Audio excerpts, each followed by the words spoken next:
Assalamualaikum warahmatullahi wabarakatuh.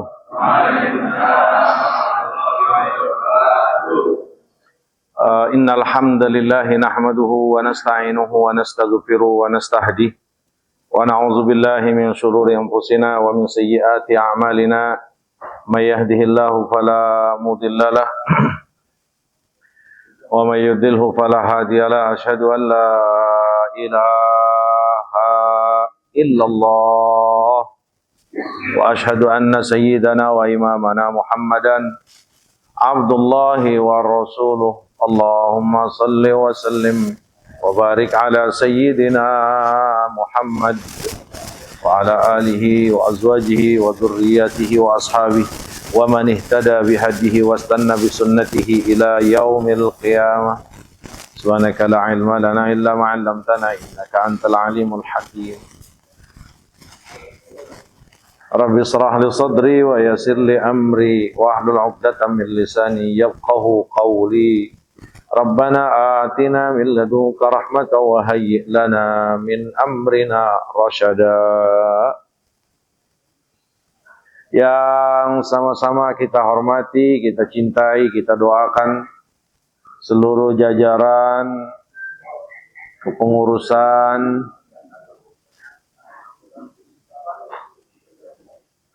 para dewan kemakmuran Masjid Subulus Salam. Ya Allah, wabil khusus orang tua kita Al-Mukarram wal-Muhtaram Al-Ustadz Haji Anwar Rusli dan seluruh pengurus. Ya Allah, mudah-mudahan semuanya pada sehat, pada barokah, luas rezeki, wabasuki. Ya Allah, biar sehat semuanya ya Allah.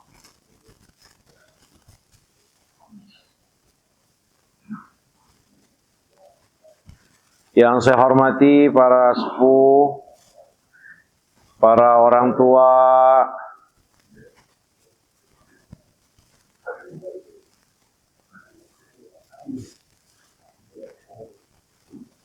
bapak-bapak, ibu-ibu, abang-abang, ya Allah, jamaah Lailatul Khamis Masjid Subulus Salam. Bagaimana kabar antum semuanya, sehat? Alhamdulillah, sehatnya, kedengarannya juga tulus. Mudah-mudahan ya Allah hatinya pada senang, tenang, duitnya juga cukup.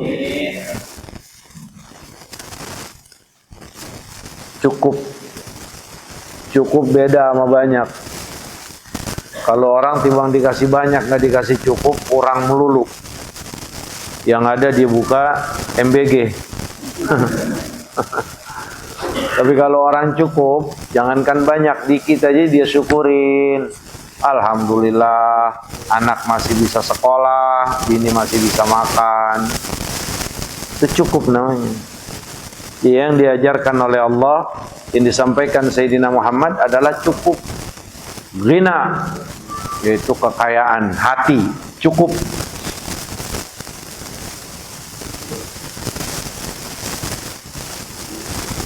Nah, kurang-kurang dikit, ingat kita di ya, yang sifatnya itu terbatas, sementara, enggak abadi. Senangnya orang mukmin kelak nanti di akhirat. Ya Allah, mudah-mudahan Allah Subhanahu wa taala mengampunkan segala kesalahan dan dosa-dosa kita.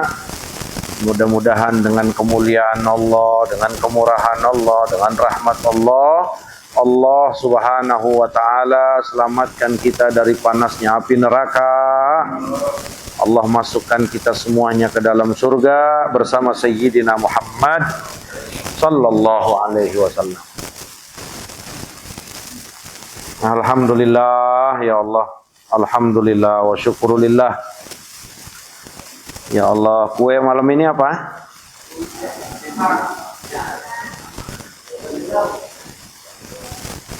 Pisang? Bukan pisang aduk. Pisang aduk sekali-kali. Jadi muter.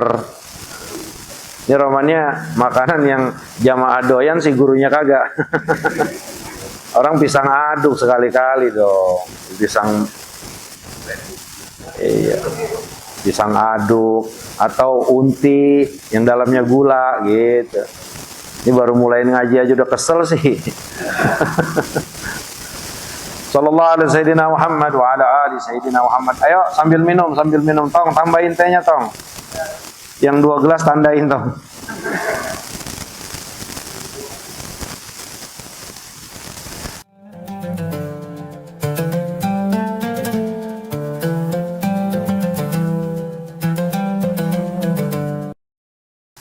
Fathur Rabbani wal Faidhur Rahmani li Sayyidi Syekh Abdul Qadir Jailani rahimahullahu ta'ala wa adama nafa bi barakati ulumihi biddarain amin. Nah, ini masih meneruskan tentang al-qanaah, cukup yang disertai ridha dengan apa yang Allah bagi dan tentukan buat kita. Berat, Pak. Karena kalaulah hal ini ada, itu sering dihilangin sama ngayal kita, sama kepengen kita, sama obsesi ya kita terhadap dunia ini. Sebenarnya itu sering, Pak. Karena kan kita ini kan walaupun bader-bader dikit tuh anak pengajian, kenal masjid, kenal ya musola, bener gak? Habis ngaji dari sini, dari mana? Oh iya ya, kenapa nggak cukup sih, kan Allah udah tentuin. Itu ada, cuman itu hilang gara-gara apa? Gara-gara obsesi kita ini terlalu tinggi kepada ingin memiliki dunia. Enak ya kali ya, enak kalau begini, enak kalau jadi dia ya, enak ya kalau jadi dia. Akhirnya hal-hal qanaah ini hilang.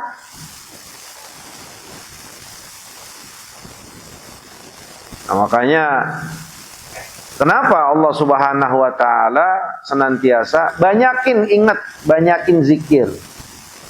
Fa inna dzikra tanfa'ul mu'minin. Karena zikir itu memberikan kemanfaatan buat orang mukmin. Nah, salah satu kemanfaatan tersebut ini bukan hanya sekedar menenangkan hati, tapi apa? Dia akan sadar bahwa ini yang Allah sudah tetapkan buat saya dan inilah yang terbaik. Nah, cukup. Kayak Bang Mursidi, kita lihat enak hidupnya, asal ketemu orang senyum. Padahal mungkin lagi nggak punya duit. Ini susah, Pak. Karena kalau orang kita kebanyakan, muka itu udah bisa diciriin. Ini saya bisa nyiriin nih. Bang Imam, dangak dikit Bang Imam. Nah, kayak Bang Imam, ketahuan orang punya duit. Mau bagaimana juga. Iya, bener kagak? Makanya saya lagi liatin tuh. Nah, kenapa Rasulullah itu wajah mulia Sayyidina Muhammad baru akan berubah kalau Rasulullah tiba-tiba hatinya ngerasa iba terhadap seseorang, atau saat Rasulullah hatinya marah karena ada sebuah kehormatan Allah yang ditindas, yang dilakukan, baru Rasulullah mukanya berubah. Kalau bicara mukanya Rasulullah kelihatan kagak punya duit nih, enggak.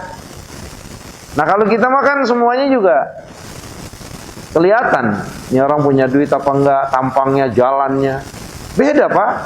Kita bisa rasakan itu. Jalan punya duit, wah. Bener gak? Tapi kalau nggak punya duit, asik, kayak ya ngampleh. Bener gak itu kira-kira? Nah, maka ikna fa inal qanaata kanzun la yanfadu. Selanjutnya kata tuan guru Syekh Abdul Qadir Jailani rahimahullahu taala, imna nafsaka warda bihi. Tekan selalu jiwa kita. Jadi ini yang bikin kita komplain, bikin kita kagak redo, bikin kita kadang-kadang suka iri sama milik orang lain, nggak nerima keadaan susah, keadaan kayak begini. Itu jiwa. Nah, jiwa ini yang nggak bisa begitu saja, walaupun semuanya punya Allah dan Allah yang menentukan. Tapi memang Allah lepas kita. Untuk apa? Untuk berusaha. Allah lepas kita agar kita ini punya ikhtiar. Punya pilihan, karena kita punya pilihan agar kita ini punya kesungguhan. Kita ini kepengen nggak jiwa kita ini tertekan? Tertekan dalam artian tertekan pada urusan-urusan yang bisa menjauhkan kita kepada Allah. Maka kata Syekh Abdul Qadir Jailani, imna nafsak. Cegah diri kita. Artinya apa? Tekan apapun gejolak jiwa yang akan bisa membuat kita komplain kepada Allah. Kita ini punya mata, Pak. Punya mata, punya kuping. Mata enggak ngelihat, kuping denger. Kuping kagak denger, mata lihat. Tetangga baru masuk kerja, diterimalah PNS, pegawai negeri.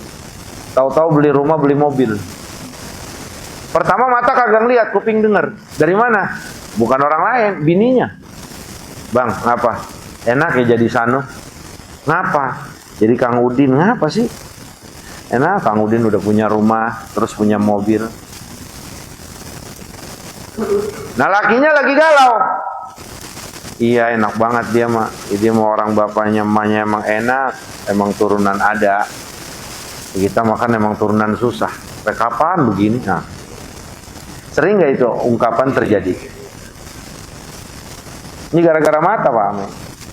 Nah maka imna nafsak. Jadi kalau satu ketika kita ini dibenturkan untuk tidak redo, untuk ngelihat punya orang itu akhirnya bikin kita ini narik diri, terus kita agak komplain dengan ketetapan Allah kepada kita, imna nafsak, tekan itu jiwa.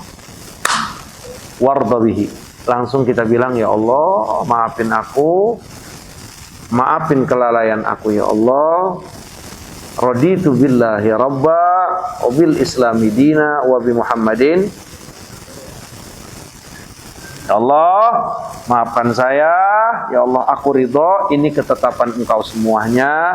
Enggak bakal salah, enggak bakal lupa, dan pastinya punya tujuan baik dan terbaik buat saya dunia dan akhirat di hadapan Engkau ya Allah. Titik. Nah, ini untuk menekan atau ilmu untuk menekan saat jiwa kita itu mulai mengganggu. Wazhad bi ghairihi. Wazhad bi ghairihi, ya cukup sudah. Kalau melihat punya orang lain, nah ini pelajaran buat mata dan telinga kita. Ya kalau orang punya rumah, punya mobil, kerjaannya enak, gajinya enak, dikit-dikit dia belanja, dikit-dikit dia posting makanan, ya sudah. Itu bagian yang Allah tetapkan buat dia. Dia juga nggak bakal kurang, nggak bakal lebih, ada kadarnya, ada ketetapan, ada ketentuannya dari Allah. Itu dari Allah. Begini saya juga dari Allah. Mulai kita ya nggak cukupkan dengan diri kita. Nah, kalau mentalnya masih kayak mental kita, mental Turmuzi Abdul Jalil, ya, itu bagaimana caranya agar mata kita ini tetap tidak terganggu, telinga kita nggak terganggu?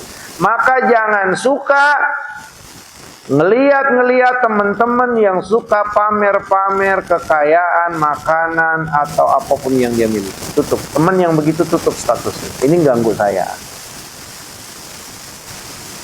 Apapun bentuk suara yang akan bisa mempengaruhi saya, tutup suara kita.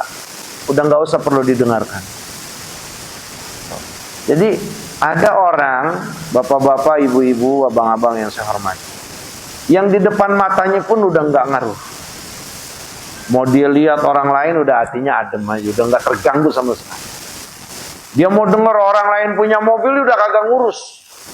Udah nggak apa-apa rezeki dia. Itu yang kayak begitu mantep banget. Ada juga orang masih suka cecegukan. Kalau dia nggak ngelihat mungkin dia bisa tenang. Kalau dia nggak dengar mungkin dia bisa tenang. Nah maka kalau yang kayak begini mengatasinya, tutup mata kita.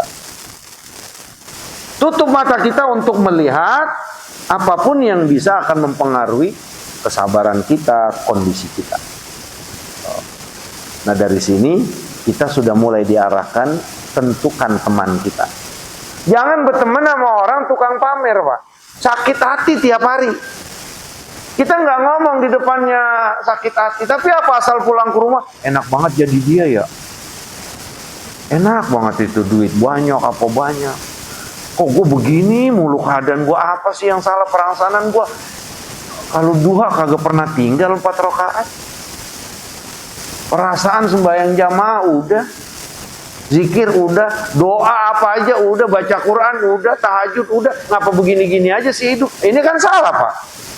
Hancur semuanya amal yang pernah kita lakukan. Kalau memang satu ketika kita pernah ada gerutu kayak gitu, nggak buru-buru istighfar.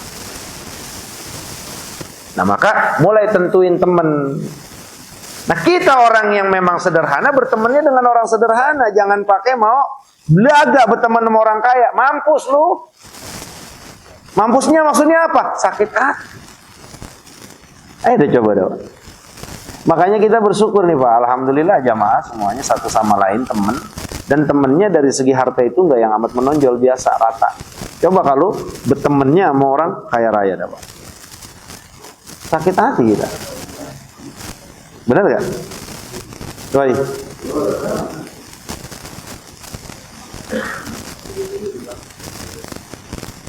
Ilzam hatta tasira arifan billahi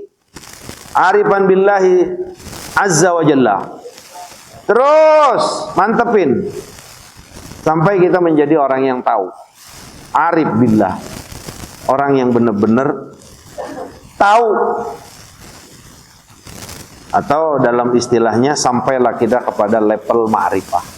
Oh iya. Jadi semuanya ini perlu mujahadah, perlu kesungguhan. Nah, kalau sudah arif billah itu nggak sembarangan, Pak. Jadi arif billah itu yang banyak dikitnya itu udah bukan permasalahan. Karena banyak dan dikitnya itu nggak akan keluar dari ketetapan Allah. Dan ini ketetapan udah pasti yang terbaik buat hambanya. Itu orang arif billah namanya. Nah, kenapa bisa seperti itu? Karena hatinya itu udah nggak ada yang namanya rakus. Itu ciri orang arif billah. Maka jangan suka sembarangan ngasih orang gelar arif billah. Al-Mukarram wal-Muhtaram, Fadilatul Syekh, Al-Arif billah, Abuya, Kiai Haji Ahmad Turmuzi. Ya, hati masih rakus dibilang Abuya. Hati masih rakus dibilang arif. Arif itu Pak, orang yang obsesinya terhadap dunia itu udah clear. Habis. Dia pakai dunia, dia butuh dunia hanya untuk kebutuhan-kebutuhan yang bisa mendukung dia ibadah. Itu arif billah. Banyak dan dikit sudah bukan jadi permasalahan. Karena dia punya keyakinan banyak dan dikit semuanya ada yang mengatur. Dan yang mengatur adalah yang Maha Esa. Yang Maha Esa ini Maha Pengasih lagi Maha Penyayang. Yang Maha Esa ini amat rapi aturannya, yang punya tujuan terbaik buat hamba-hambanya. Arif billah namanya. Itu namanya ma'rif. Pak, itu begitu Pak, ma'rif Pak. Jadi arif billah itu nggak sembarangan. Nah, orang kalau sudah arif billah, fahina idzin tasiru ghaniyan an kulli syai'in. Orang kalau sudah punya kesadaran kayak begitu, udah, dia itu nggak bakal butuh sama dunia. Dia nggak akan butuh. Dia butuh ya sebatas kebutuhan dia. Ya kayak makan, yang memang harus, kalau nggak makan mati. Berat kalau udah kayak begini nih, jadi wali semuanya Pak, jamaah Subul Salam. Ini ngaji nih, kalau ini dipahamin, benar-benar paham kemudian diamalin, keluar dari Subul Salam aulia Allah, semuanya jadi wali. Maka kalau wali nggak boleh ngomong sembarangan, nggak boleh nyumpain sembarangan, kontan. Makanya kalau pulang ngaji malam Kamis, jangan suka marah sama bini.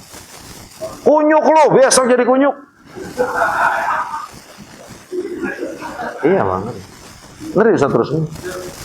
Yang suka nyumpain bini, kalau wali itu nggak boleh ngomong. Kalau orang dulu katanya mulutnya asin, wali itu mulutnya asin. Jangan begitu apa, ntar lu celaka. Lah bener kontan, wali namanya. Fahina idzin tasiru ghaniyan an kulli syai'. Dengan begitu kita akan ya kaya dari tiap-tiap sesuatu. Ya, kita nggak butuh, artinya kita nggak butuh sesuatu. Kenapa? Butuhnya sama Allah. Sekarang kalau kita ngarep sama sesuatu, ngarep sesuatu sama manusia, sama makhluk, ya repot udah Pak kita. Repot. Ketergantungan kita itu akan terus kepada manusia, kepada makhluk. Tapi saat memang gantungan kita ini udah mantap ke Allah, maka nggak akan butuh kepada makhluk. Karena apa? Itu makhluk bisa memberikan manfaat atau mudarat kepada kita, atau tidak bisa memberikan manfaat atau mudarat kepada kita, itu bukan dia yang menentukan, bukan dia yang punya rana, bukan dia yang punya kudroh, tapi semata-mata Allah. Dia bisa ngasih ke kita karena Allah dan punya Allah. Dia bisa nahan ke kita karena Allah yang nahan. Nah kalau kita ngarep sama makhluk, ya sudah kelar. Ya. Ngarep sama makhluk, lama-lama bergantung, lama-lama menjadikan sandaran. Lama-lama makhluk itu kita jadikan sandaran. Nah inilah ya sebuah yang kontradiksi dengan arti tawakal. Makanya wa tawakkalu in kuntum mu'minin. Tawakkallah kalian kalau kalian orang mukmin. Kita nyandarnya kemana, gantungnya kemana, ngarepnya kemana, berharapnya kemana? Ayo, tanya hati kita dan lihat, pelajari dalam perjalanan hidup kita. Kita ini nyandarnya, gantungnya, ngarepnya kemana? Kalau ke Allah, maka kita tawakal namanya. Benar kita tawakalnya kepada Allah. Tapi kalau ini nggak ada sama Allah, selalu manusia, selalu ke orang kaya, selalu pejabat, selalu ini, bukan. Berarti tawakal kita bukan ke Allah. Nah maka akan percuma dan akan tidak dikatakan berakal kalau ada seorang hamba bertawakalnya, bersandar, bergantungnya kepada selain Allah. Emang bisa apa tuh manusia? Emang punya mampu apa tuh manusia? Emang apa yang dia miliki, yang dimiliki seorang manusia atau makhluk? Enggak, semuanya milik Allah. Nah maka kalau orang yang sudah sampai kepada ma'rifah atau arif billah, dia udah nggak butuh, enggak, udah Allah aja. Allah. Nah itulah alasannya kenapa Sayyidina Bilal radhiyallahu taala anhu saat diberikan siksaan ya kepada Abu Jahal dan teman-temannya saat itu, apa yang keluar? Allah, ahad. Nah, itu adalah contoh-contoh bahwa inilah tawakal seorang hamba kepada Allah. Dia mau ngarep sama siapa? Dia mengharap sama Bang Mursidi misalkan. Emang apa yang Bang Mursidi bisa? Dia ngarep sama Bang Imam. Memang apa kemampuan Bang Imam? Bang Imam juga nggak bisa memberikan manfaat atau bahaya kecuali izin Allah. Bang Mursidi bisa memberikan pertolongan atau enggak kecuali izin Allah. Makanya dia nggak perlu berharap. Cukup dia berharapnya kepada Ahad yang Maha Esa Allah. Makanya kita ulang pelajaran kita beberapa bulan yang lalu saat Sayyidina Ibrahim alaihissalam mendapat tawaran beberapa malaikat, baik malaikat hujan, malaikat angin, sampai malaikat Jibril. Pada saat memberikan tawaran kepada Sayyidina Ibrahim, apakah kamu punya hajat yang aku bisa tunaikan? Apa kata Sayyidina Ibrahim? Kalau dengan engkau tidak. Kalau dengan engkau tidak, karena posisinya sudah kejepit saat itu. Inilah ya tawakal kita benar atau enggak itu ke Allah, itu saat kejepit. Maka Sayyidina Ibrahim ini udah termasuk diuji oleh Allah, dan beberapa ujian dari sekian banyak ujian yang Allah berikan kepada Sayyidina Ibrahim itu lulus semuanya dengan nilai 100. Nah salah satunya saat dia di Tambus, tahu Tambus? Dibakar di api yang besar oleh Namrud. Yang saat itu seluruh malaikat memberikan tawaran sampai terakhir Sayyidina Jibril. Saat itu kata Sayyidina Ibrahim, kalau dari engkau tidak. Kalau dari Allah, Allah Maha tahu apa yang sedang aku alami. Ini tawakal. Maka yang jadi suri teladan kita ya untuk tawakal itu salah satunya adalah Sayyidina Ibrahim. Fattabi'u millata Ibrahim hanifah. Kalau udah kayak begitu, yatik qalbuka wa yasfu sirruk. Yasik qalbuka wa yasfu sirruk. Kalau udah kayak begitu, hati kita makin mantap, makin kuat. Nah kalau hati makin mantap, makin kuat, sandaran gantungan kepada Allah, kuat sudah. Yasfu sirruk. Maka jiwa kita ini juga akan ikut bersih. Jadi jiwa Pak yang di dalam kita tuh yang suka bisikin, yang suka dorong ke maksiat, yang suka nyuruh-nyuruh kagak beres. Jadi setan Pak belakangan Pak. Setan itu belakangan. Kalau nafsu kita udah bergejolak, baru setan ngipasin. Nah itulah kenapa setan seperti itu. Karena memang setan itu wakana syaitanu dhaifa. Setan itu lemah. Emang Allah bilang setan itu lemah. Setan itu musuh kalian. Tapi setan itu lemah. Lemah. Dia baru akan punya fungsi dan bisa mengganggu manusia saat jiwa manusia yang karakternya ammarah bisu ini mulai berkuasa.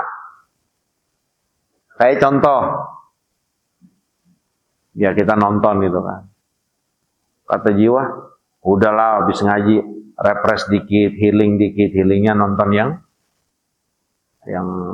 itu-itulah misalkan. Mulai itu kan bergejolak.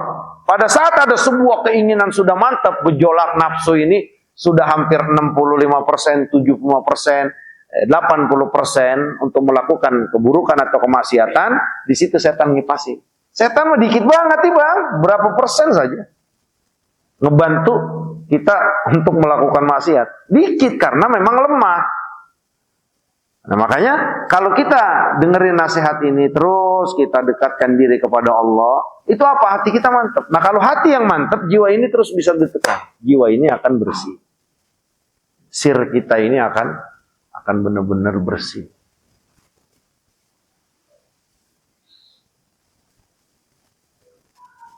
Wa yu'allimuka rabbuka azza wa jalla wa tahunud dunya fi ra'sik. Maka Allah akan mulai mengajarkan ilmu kepada kita. Ajarkan ilmu, ya. Nah hasilnya itu dunia semuanya ringan di kepala kita. Jadi udah pandangan kita tuh mau dia banyak, mau dikit udah enggak ngaruh. Banyak siapa yang netapin? Dikit siapa yang netapin? Allah. Yang banyak Allah yang nentuin, yang dikit Allah. Udah dunia udah nggak ada, udah kecil.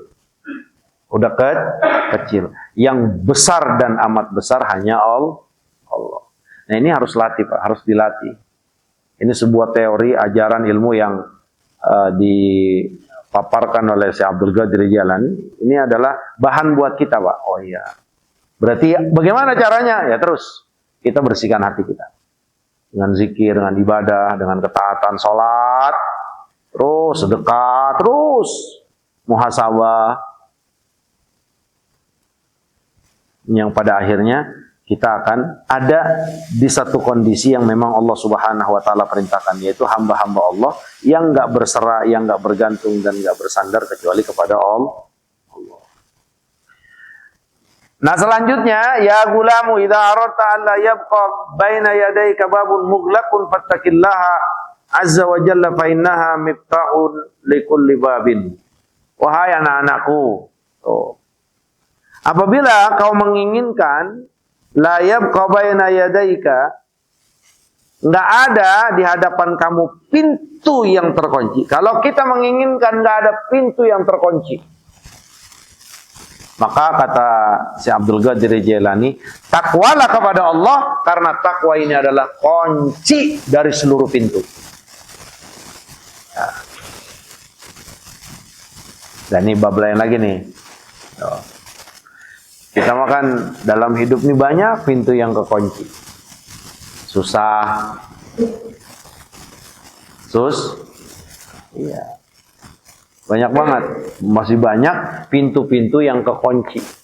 Apalagi sih yang terkait kedekatan kita sama hamba. Urusan-urusan lain juga banyak banget yang kekunci kita mah. Nah maka siapapun yang tidak menginginkan pintu itu terkunci, maka takwalah kepada Allah, karena takwa itu adalah pintunya atau kuncinya atau kunci pada setiap pintu. Qala Allah Ta'ala, a'udzubillahi minasyaitonir rajim, wa may yattaqillaha yaj'al lahu makhrajan wa yarzuqhu min haitsu la yahtasib. Siapa yang takwa kepada Allah, maka Allah akan berikan jalan keluar. Dan Allah akan berikan rizki kepada dia tanpa dia kira. Jadi rizki di sini sifatnya umum. mau itu kesehatan, mau itu duit, mau apapun yang namanya rizki, itu sifatnya umum. Lagi ketakutan, tahu-tahu tenang. Dengan sebab Allah datangkan saudara kita. Nah, itu juga rizki, Pak. Dari awal nggak enak makan, kerasanya nih gimana, mulut rasanya tahu-tahu pas minum apa sebabnya enak. Itu rizki. Jadi rizki ini nggak bisa pernah terhitung. Dan rizki ini nggak boleh dibatasi dengan uang. Ya, kalau kita makan otak kita, ya Allah luaskan rizki kami, apa itu yang ada di otak kita? Mata duitan. Bener gak? Iya, padahal tuh kalau kita, ya Allah luaskan rizki kami. Itu luaskan rizki kami artinya bukan terbatas kepada duit. Nah karena kita yang batasin, akhirnya kita banyak berusangka. Mana saya udah minta luasin rizki, kok luas rizki saya kagak luas-luas. Sementara padahal Allah udah kasih. Nah itu cantengan lu baik. Bener gak? Makan lu enak, kemana-mana bisa pergi, nonton Piala Dunia bisa nonton. Apa kalau bukan rezeki?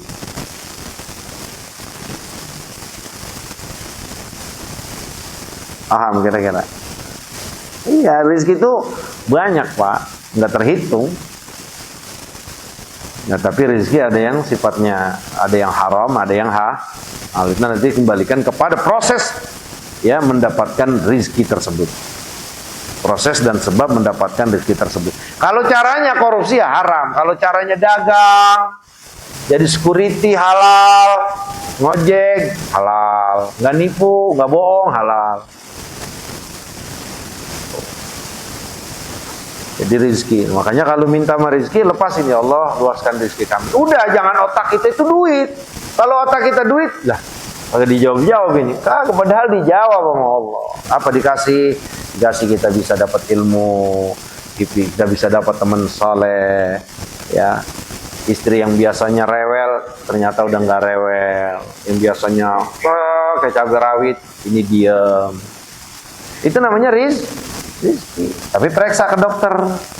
Kenapa bini kita tiba-tiba diem? Itu apa dia? Kenapa? Karena kan paham gak kira-kira? Jadi yang takwa sama Allah, jalan keluar. Dikasih jalan keluar. Apaan aja, umum sifatnya jalan keluar itu umum.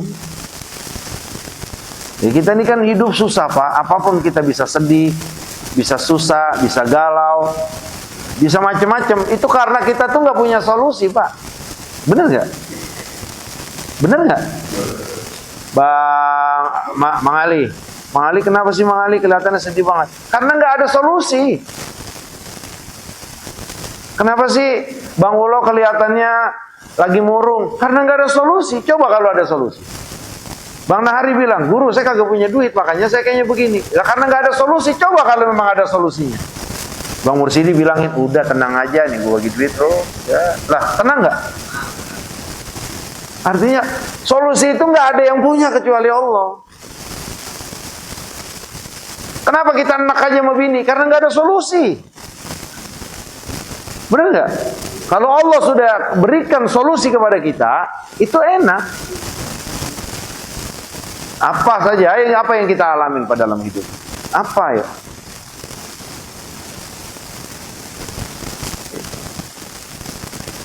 Pusing ini. Ayo tanya, pusingnya ngapa? Ya besok udah pada mau bayaran anak-anak, belum megang duit. Bener nggak? Pusing kan?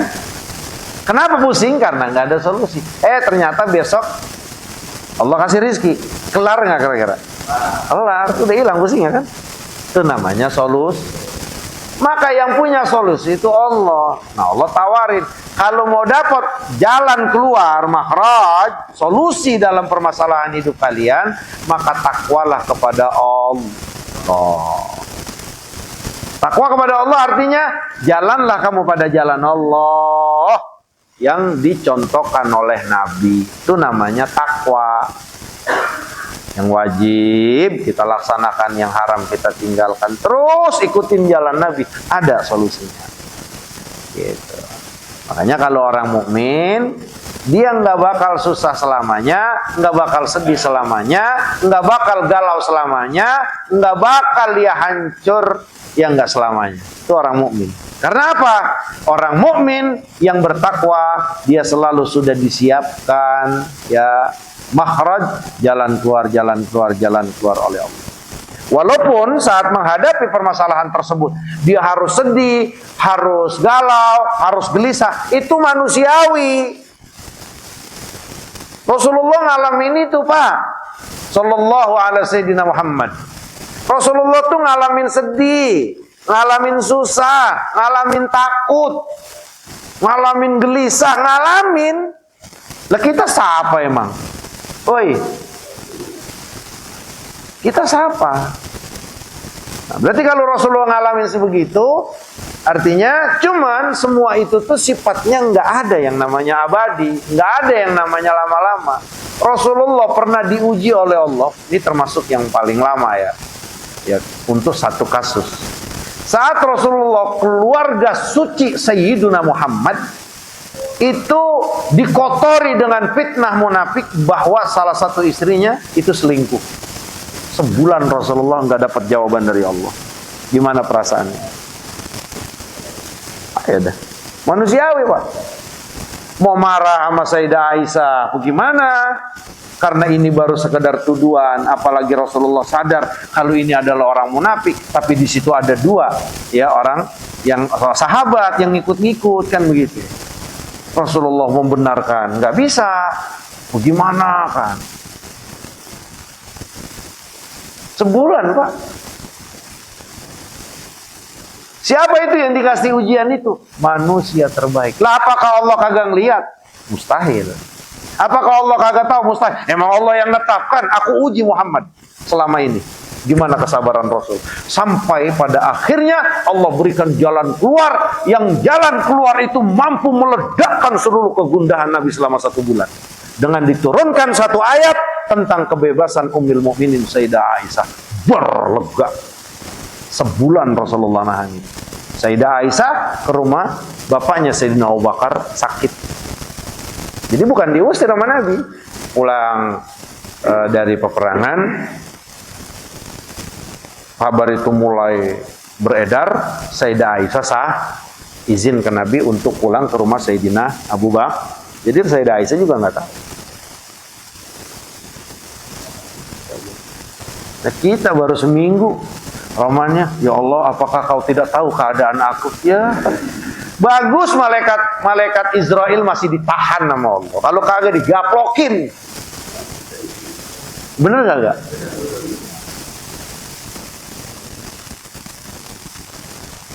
Kita makanya Rasulullah itu Allah tetapkan sebagai suri toladan. Itu maksudnya biar senantiasa jadi lihatan kita. Dalam masalah apa sih Rasulullah ada semuanya.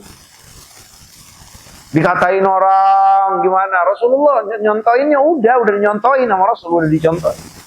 Enggak punya duit, enggak punya makan, udah dicontohin sama Nabi apa? Dipitnah gono gini, udah dicontohin sama Nabi.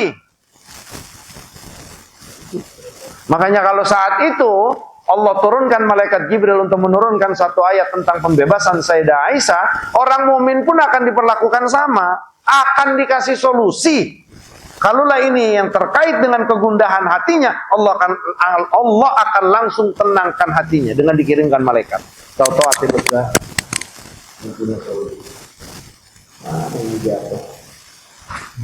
Ini. Iya. Paham nggak kira-kira? Pak, paham nggak ini? Kita ngaji tiap Kamis, pamannya kagak paham, mau berhenti aja kita dah. Paham ya Bang? Bang Iqbal paham Bang Iqbal? Pak RT? Pak RT Ismail, baru Pak RT situ. Pak RT Ismail dulu, yang kelihatan kalau malam Selasa tuh Pak RT Ismail. Kalau Pak RT situ di sini doang. Malam Selasa nggak pernah datang kan? Tapi ini Pak, paham kira-kira?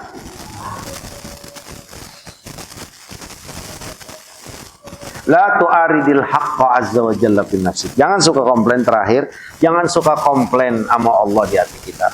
Mulut mah nggak ngomong, cuma nanti kadang-kadang dumel. Itu namanya komplain sama Allah. Ya Allah, ini ngapa begini amat tuh begitu. Itu namanya komplain sama Allah. Ya Allah, nih hari malam sial amat. Itu namanya komplain sama Allah. Hari nggak ada yang sial, Pak. Hari nggak ada yang sial, semua hari Allah. Nggak ada yang sial, hari semuanya hari baik. Hari-hari Allah, punya Allah, milik Allah, semuanya baik. Jangan, emang kalau malam Selasa itu udah malam sial, apa? Lu hilang motor lu malam apa? Selasa lu, oh itu malam sial. Malam dikatain, itu sama aja ngatain Allah. Jangan suka komplain. Jadi kalau nafsu mulai ngajak untuk komplain, jangan diturutin, karena kalau diturutin nanti setannya datang. Jadi kalau udah mulai jiwa nih, lu emang kagak pengen kayak dia, pengen lah kan gitu ya. Ya udah kalau pengen, ya lu harus gini, biarinlah curang-curang dikit misalnya. Enggak, gua nggak mau. Ini nggak berhenti di sini nih, jiwa ngajak kita ini bader terus. Iya. Kok kondisi gua begini melulu ya? Apa Allah? Udah jangan. Itu pertanyaan stop. Apa Allah stop udah, jangan ada. Jangan nanya-nanya begitu. Karena kalau udah nanya begitu buka potensi setan untuk terus memberikan was-was kepada kita. Akhirnya apa? Udah kebangetan magel di sini, keluar dah. Di mana keadilan Engkau ya Allah? La ilaha illallah. Waduh, selesai udah, Pak. Orang kalau udah berani kayak begitu kelar. Nauzubillah. Apakah Engkau nggak tahu ya Allah? Lah. Kayak udah selalu begitu udah.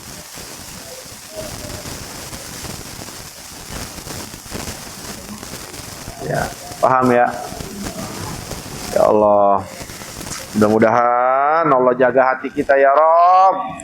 Kami ini nggak punya apa-apa, nggak punya daya, nggak punya upaya kecuali saya begini, kami begini, Engkau yang nentuin ya Allah. Usaha yang Kau perintahkan kami sudah lakukan ya Allah. Berikanlah jalan keluar bagi permasalahan yang kami hadapi, karena tidak ada yang memiliki jalan keluar kecuali Engkau ya Arhamar Rahimin. Ya Arhamar Rahimin, ya Arhamar Rahimin, ya Akramal Akramin, ya Akramal Akramin, ya Akramal Akramin. Subhanakallahumma bihamdika asyhadu an la ilaha illa anta astaghfiruka wa atubu ilaik. Wa sallallahu ala sayyidina Muhammadin wa ala alihi wa sahbihi wa sallam. Walhamdulillahi rabbil